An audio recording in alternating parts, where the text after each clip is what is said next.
What's the most twisted way your family dealt with grief? I was 15 when my brother's pregnant ex-girlfriend moved in with us. My brother had been gone for 3 weeks. It was a suicide no one saw coming. One minute we were picking out movies for New Year's Eve, and 6 days later, I was crying into my comfort blanket outside the funeral home. I was sitting at the kitchen table when my mom announced it. Sarah, my brother Connor's ex, was moving in. She's 4 months pregnant, my mom said, like that explained everything. It's what Connor would have wanted. Let's make her feel welcome. So I tried. Sarah showed up with 2 suitcases and her hand on her baby bump.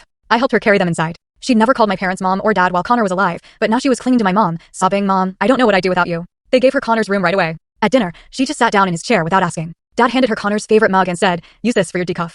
I remember staring at her. "I know this is hard, sweetie," Mom whispered, "but Sarah and the baby need us." The months that followed were a blur of pain. I shoved my grief down with good grades and fake smiles. I stayed quiet when my parents moved my whole college fund into a baby savings account for Sarah's child. When she asked to wear Connor's clothes, I said yes, even though it made my skin crawl. She said it helped her feel close to him. My parents gave her everything. His car, his laptop, even access to his bank accounts. It was all for the baby. Meanwhile, I started failing school and wearing long sleeves. No one noticed. My mom was too busy planning baby showers and doctor visits. I spent hours every day listening to the same Beatles song, "Here Comes the Sun," Connor's favorite. At dinner, I smiled while she told stories about him that didn't sound right. Every night, I started iMessage games in our old chat thread, knowing I was the only one playing. And when I went to the cemetery to visit him, my parents yelled at me. "Stop living in the past," they'd say. So I went alone, wrapped in my blanket, napping beside his grave like I used to on his bedroom floor. Sarah tried to give me advice like Connor would have, but he never gave advice. He just listened, told dumb jokes until I laughed. Then came the breaking point. What would have been Connor's 18th birthday? His favorite band, Arctic Monkeys, was playing nearby. I planned to scream every lyric to his favorite song. But when I brought it up over breakfast, Sarah's expression went stiff. "I already rented the lake for my gender reveal that day," she said. "Connor would want us to celebrate new life, not mourn death."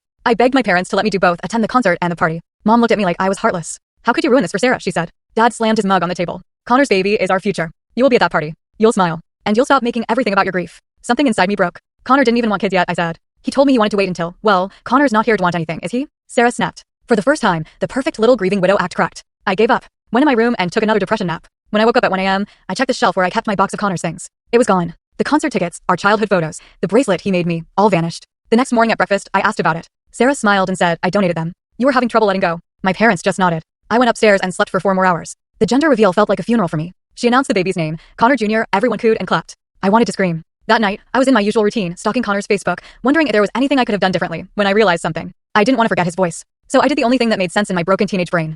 I hacked into his old laptop, hoping to find videos or recordings. But what I found made my stomach turn. Search history full of stuff like, how to leave a pregnant girlfriend. Screenshots of Sarah's text with someone saved as Mike Work Red Heart planning meetups. Connor had been tracking her location. He knew she was lying about where she was going. There were journal entries. He felt trapped. He wrote about Sarah mentioning his life insurance policy way too often. About how his coffee tasted weird. The last journal entry was dated the day before he died. It ended with one sentence. "Letter is in our spot." Our spot. The attic crawl space we used to hide in during our parents' fights. At 2 a.m., I snuck up there with my phone's flashlight. Behind the old loose board where we used to stash candy was an envelope. It had my name on it. If you're reading this, something happened to me. I need you to know the truth about Sarah and the baby. Full story on the channel. Link below.